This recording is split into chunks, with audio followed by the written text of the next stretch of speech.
Victor woke up to a sound and lifted his head to look around.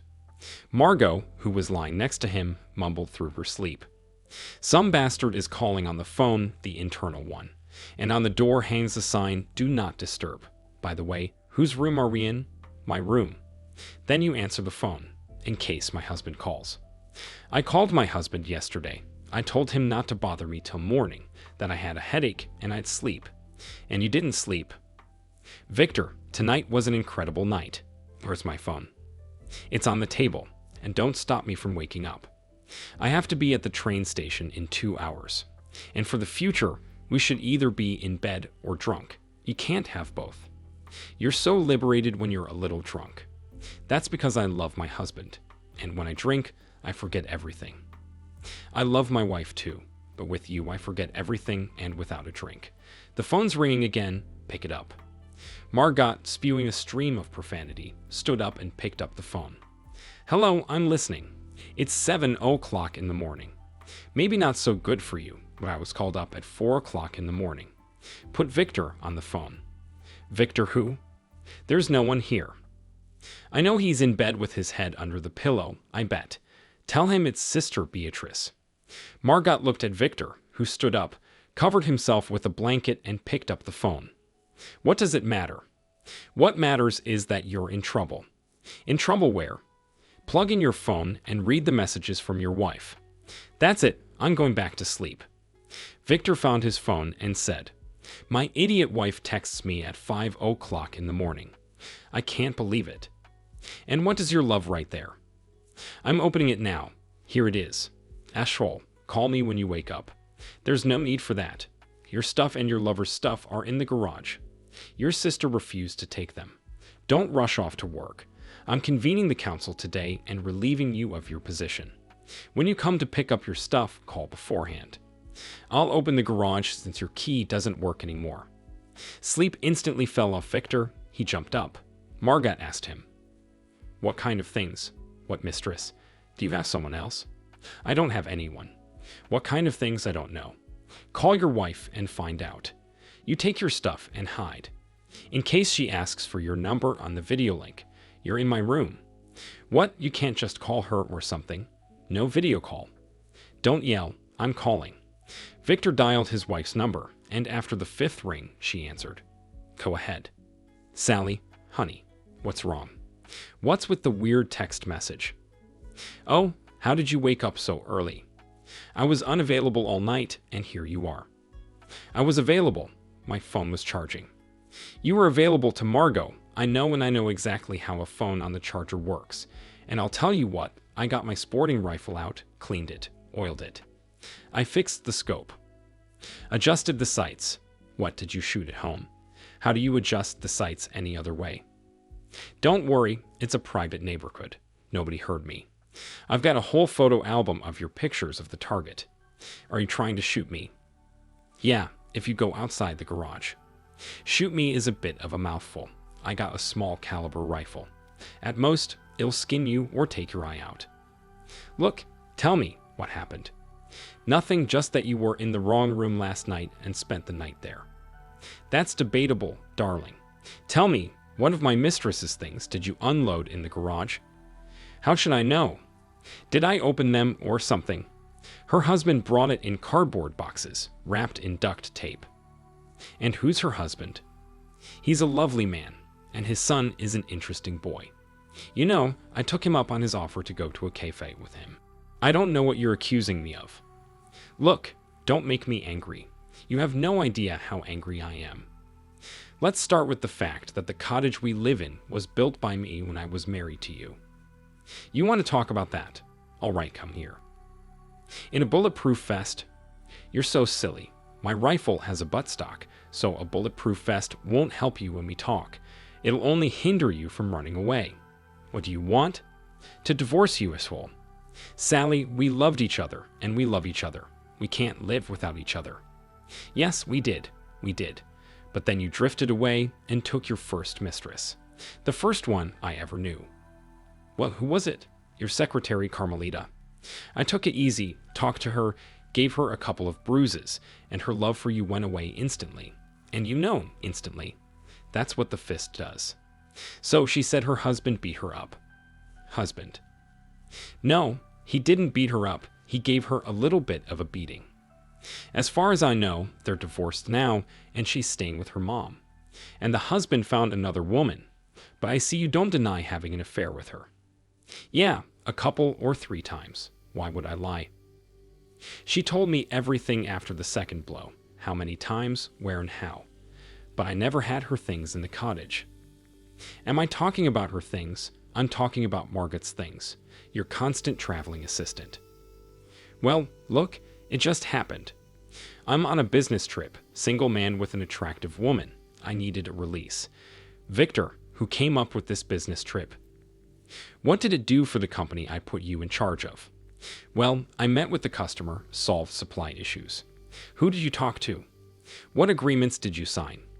I talked to Lopez, but we didn't sign any paperwork. It was all above board. Let's just say it was a gentleman's agreement. Don't be ridiculous. You're the gentleman. You broke all your wedding vows, and now you're lying to me. He was dating Lopez.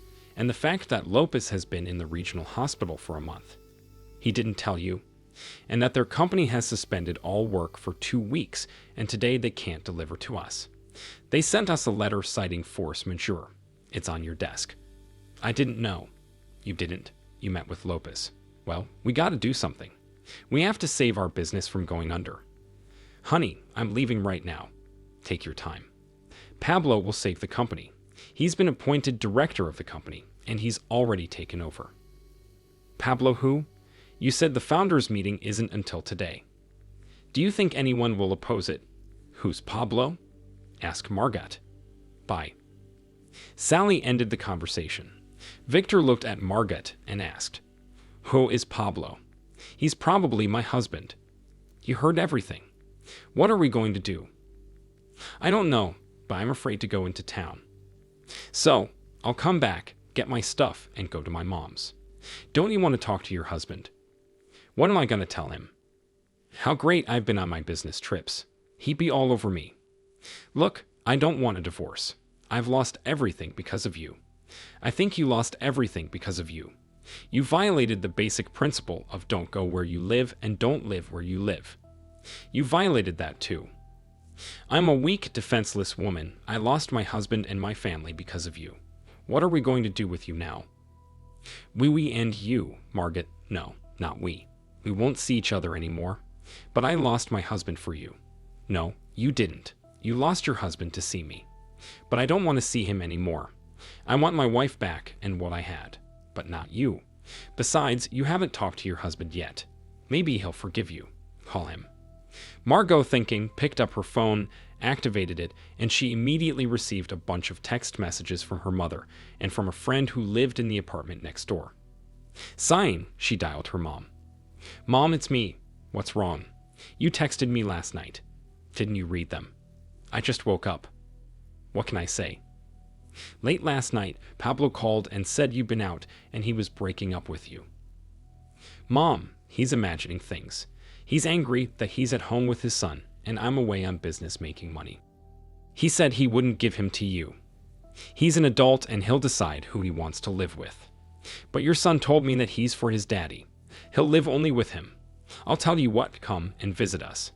Pablo said they won't let you in his apartment and that he changed all the locks. Mom, I'm going back to town today and I'll take care of everything. When Margot hung up the phone, she said bitterly to Victor, Well, he even notified my mom. Why didn't he take your things to her? So she does not live in the city, but in the village 30 kilometers away. It's an hour by train.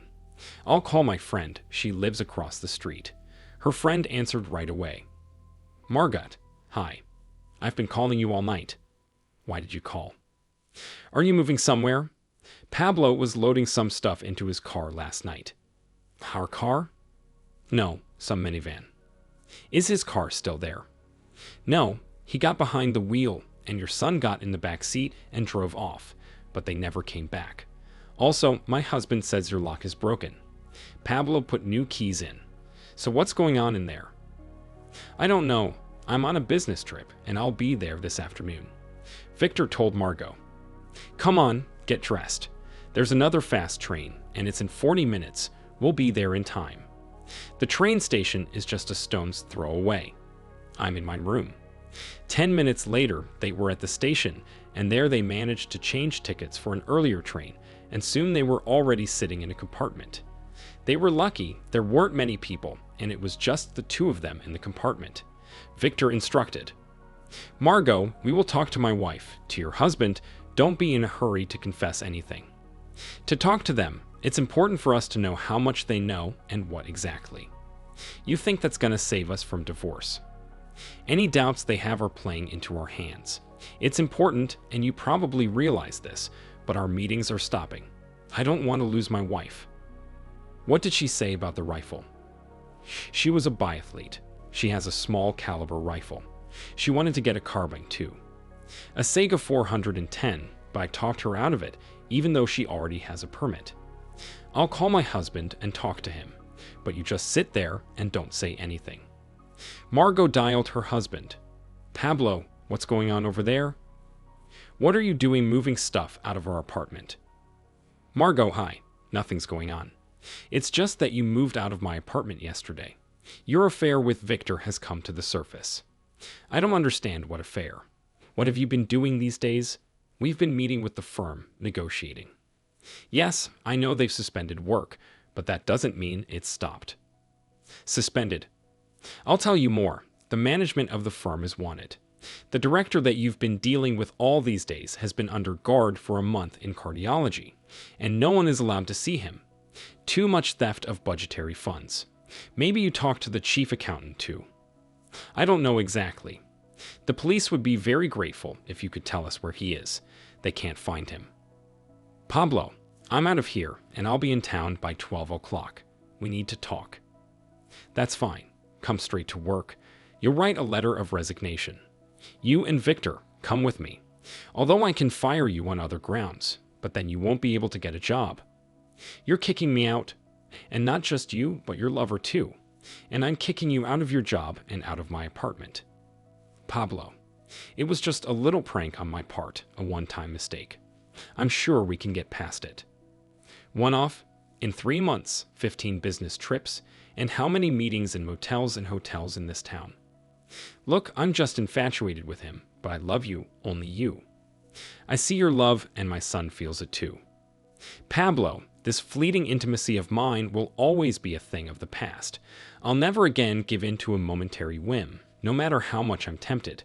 I ask one thing, give us a second chance. Anyone, even me, can stumble or make a mistake. Understand that the affair was both of our fault. Try to understand me, because understanding is the way to forgiveness. Margaret, forgiveness isn't really that hard. It's learning to trust again. But I don't trust you anymore, and I don't think I ever will. I moved your things into my lover's garage. His wife did not want to leave them at first, but then agreed with my opinion that you and Victor, perhaps a new cell of society, that you were destined to be together. Unfortunately, Victor's sister refused to accept his things and your natural ones. Victor's wife, Sally, has offered me the position of director of the firm she founded. Listen, she's such a nice woman. It's good that you're coming early. I'll help you with the card to take your stuff to your parents, or wherever Victor says. I don't even understand why you moved my stuff out. Well, I was just taking care of you. You're gonna need it, and of course you're gonna need a place to stay. I thought you could stay with Victor for a while, but his wife disappointed me, said she doesn't want you in her house, and the house will probably have to be sold as part of the divorce. That's debatable, though. She thinks she'll talk to her husband, and he'll forget about the house and any financial claims. Divorce? You're asking some strange questions. It surprises me a little. What did you think was going to happen when I found out about your cheating? Well, I really didn't envision or consider divorce. Did you think you wouldn't get caught? I'm sorry, of course, but I'm not going to continue this pointless conversation. It got quiet. Margaret didn't say a word, only sobbed. It must not be pleasant to be caught. Pablo didn't wait for Margaret to cry and ended the conversation with one last word. Anyway, come on, I'll wait for you in the office. There followed a beep and the connection was terminated. Victor, who had been silent all this time, said admiringly, "Well, you give. What else is wrong? You also accused him of getting into bed with me. Good for you. I wouldn't have thought of that. I'm gonna have to take that one. When did I say that? You told him, we're both to blame for the affair. What I meant was, you and I are to blame for what happened. Don't deny it. He got it right. He's probably crying right now, waiting for you on the platform for your business trip, with tears in his eyes. The train was quietly approaching the station. Victor and Margot did not hurry to the exit. It was the final station, so there was no hurry. They left their things in the luggage room and went to the station square.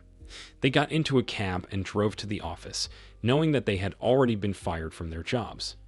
The usual bustle reigned there. The workers were rushing around the offices, solving some questions on the fly.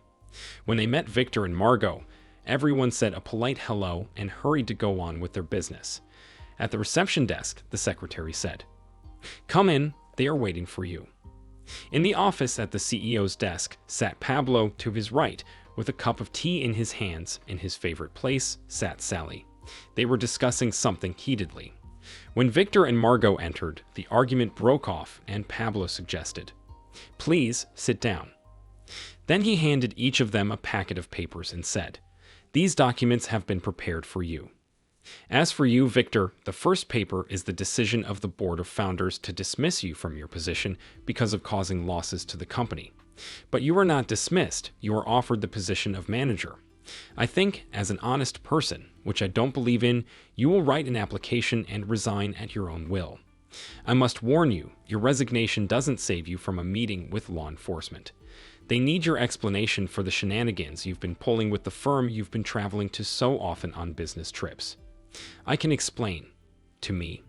You know I don't want that, Victor. Sally, are you interested? I already know. I had a long conversation with the investigator. He'll be interested in how the money from that firm's accounts went into our accounts and disappeared from there. Let me tell you, we already have a new chief accountant. She's still acting. We can't fire the old one. She's in custody. And she won't be fired until the verdict comes into force. What does this have to do with me? The chief accountant stole. She should be held accountable. You were the CEO. I get it. When do I write my statement? Victor was given a pen and paper and sat down to write a letter of resignation from his position as manager. Margot turned to Pavel. I didn't know about any fraud. I had nothing to do with it. I know. As far as I'm concerned, you were just a whipping girl. Naturally, you weren't asked for anything, as long as I didn't share anything with you. But that means you and I can get past all this. To me, it was just a light flirtation, a game. It doesn't mean anything. You have no idea how broken my heart is. Our marriage has become a game to you. Our family is a game. You've thought of every move you've ever made in this game. Did you ever think that my son and I are human beings? That Victor's wife is a human being and takes her marriage seriously? You played a game with your family at stake, and you lost. But when I called you from the train, you were ready to talk about it. I'm ready to talk about it, but I'm not ready to live with you. But I don't want a divorce. I didn't want a wife who cheats either, but I didn't get it. I can explain. I've made a decision for myself, and it's one we need to talk about. You ignored all our marriage vows, spit on us, so I made a decision for myself too. I don't think we need to talk to you about your decision. What have you decided? I propose we settle this disagreement. I'm all for that. We'll go to the registry office and file for divorce. I'm against it, and then we have a son growing up. Yeah, I know, so here's a copy of the petition to the court. Your copy will be mailed to your parents' address with the summons. I recommend that you also file a letter of resignation, but I have to make a living. You do. Only, unfortunately, Victor's contrived job can't be kept. I offer you a job in our production, away from the office, but it's a long commute. Not true. From your parents' house, you can take a shuttle bus. A lot of people from your village work there. It's a great ride. It's only 30 minutes. I agree. When do we start? Move your things to your parents' house today. What if they ask about you and your son? They won't. Did you tell them everything already? Yes, last night when you went to your room with your date. Their grandson told them everything too. They called him early this morning. I was in the shower. Then they called me back. I didn't hide anything. But I basically repeated everything I told them yesterday. You should call them and talk to them. I called from the hotel. That's great. The moving van is in the parking lot. Sally's garage should be vacated today. Sally added Pablo. Victor, that goes for you too. Where am I supposed to take my stuff? I don't know. With your sister, it's up to you. As for me, I'm going home now. I'll open the electric lock for you. I'll take up my position on the second floor of the cottage. You gonna shoot us? Not you, just you. And how will you explain the shooting? I'll say you're trying to steal from me. And another thing, wait a minute. Sally started to get up from her seat. Victor almost knocked Margot to the floor along with the chair. Sally exclaimed. Oh, I missed it. I wanted to punch him in the face as soon as he came in. Well, I'll go to the cottage. I'll wait for him there. I can't park the car outside because of their things. Margot and Victor went to the parking lot near the office, where they got into the gazelle they had been assigned to transport their things. Victor told Margot, Tanya has definitely lost her mind. When we get to the garage, she'll shoot me. You sure about that? I don't doubt it. Because she's jealous, she might put you next to her. I wonder how they found out. Well, we just got cocky. I think everyone in the office knew about us. You know, I'm scared to go get my stuff. Don't be. 28-2. I don't think she's gonna hurt you. I'm just worried about me. While they were driving, Sally's car passed them. The loading of the stuff was surprisingly peaceful. Margot's things were loaded first. She had to go farther, then Victor's things were loaded. All this time, Victor looked apprehensively at the second floor window. Finally, they made it. They got into the car and drove off. Victor dialed his sister's cell phone.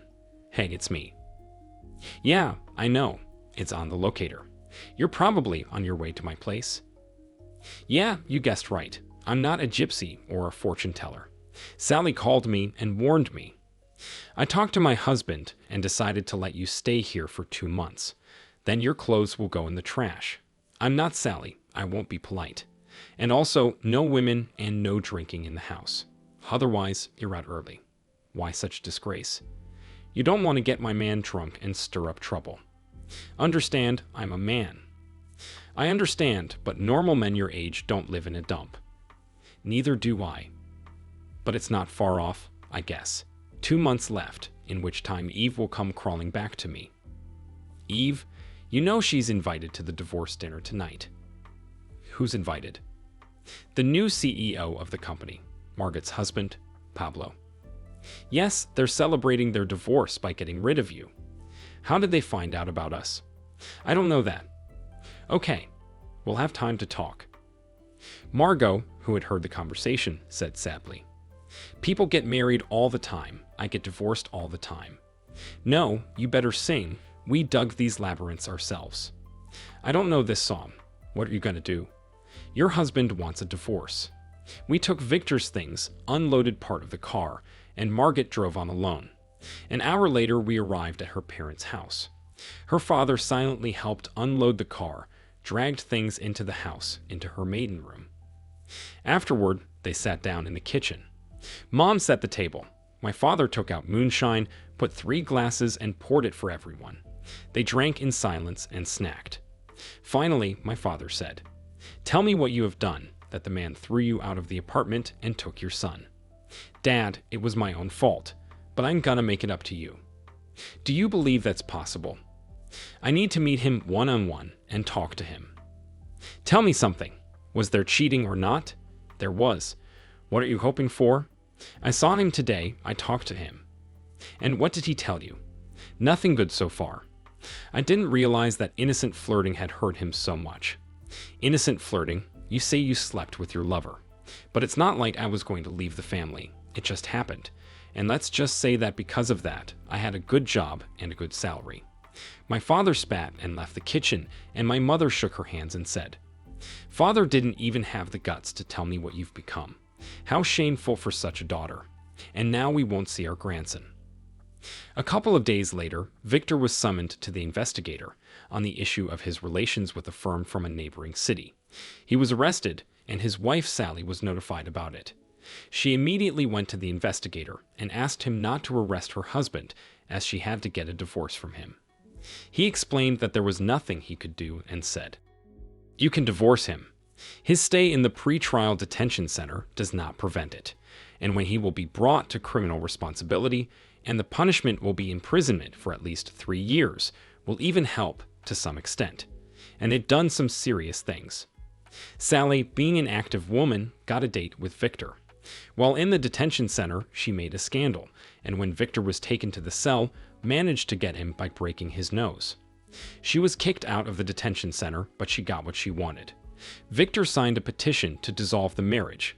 In the meantime, Margot made an attempt to reunite with her husband.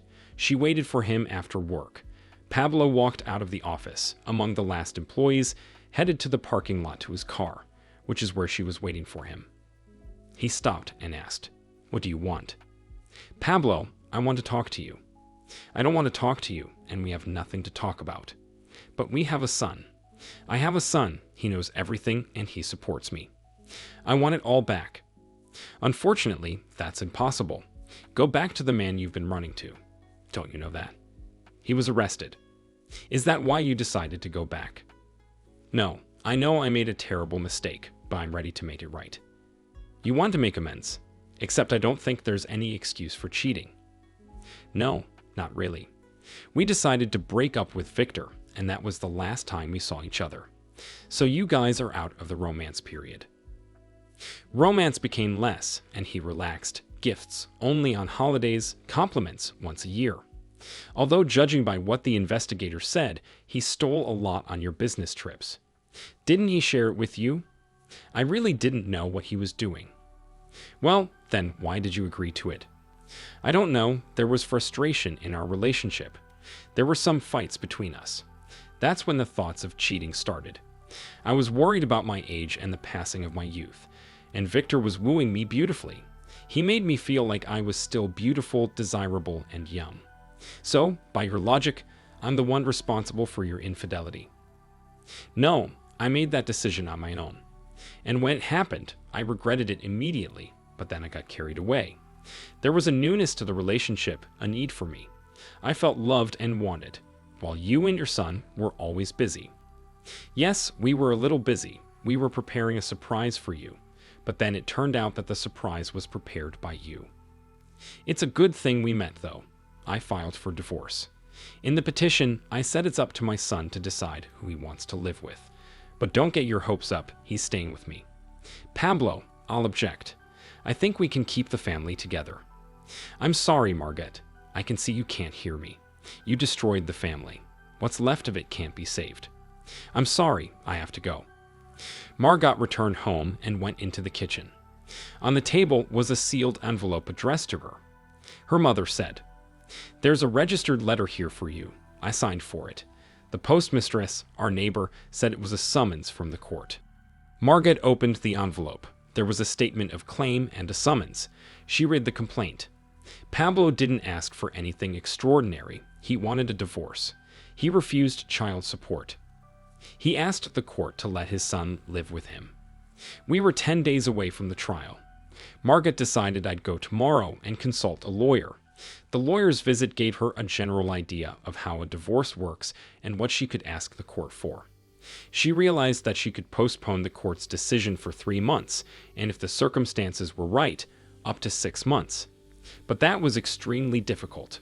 Anyway, 10 days later, Margot was in court. Pablo came too. With him was the lawyer and their son. The judge spoke to the participants of the meeting and offered them a reconciliation time of 1 month. Pablo picked up his son immediately after the conclusion of the session and left. Margot went to her branch office. She could see from her husband's mood that reconciliation between them was not yet possible. She hoped for some miracle. Her parents didn't talk to her much, and her mother talked more. Her father withdrew into himself. When she came home in the evening after work, he usually went to his room. One weekend, she called Pablo and asked, "Pablo, can I see my son?" "It has to be arranged in advance. We have a day planned today, and it is unlikely that we can meet." "I could come with you." "No, that's not possible. To arrange such a meeting, I have to talk to my son. If he says no, there will be no meeting." Time flew by. A trial was held. A decision was made. The court took the son's opinion into account and left him with his father. The marriage was dissolved. Pablo and Margot never met again, although she called from time to time, trying to arrange a meeting with her son, but he avoided her and did not contact her. Margot saw Pablo from afar and only learned news about him from gossip. Margot had never thought about where this little prank of hers might lead. She already realized that she was the one to blame for the breakup of the family, but it was too late. The family was gone. Thank you for watching this video to the end. If you liked it, please like it and subscribe to the channel. See you soon.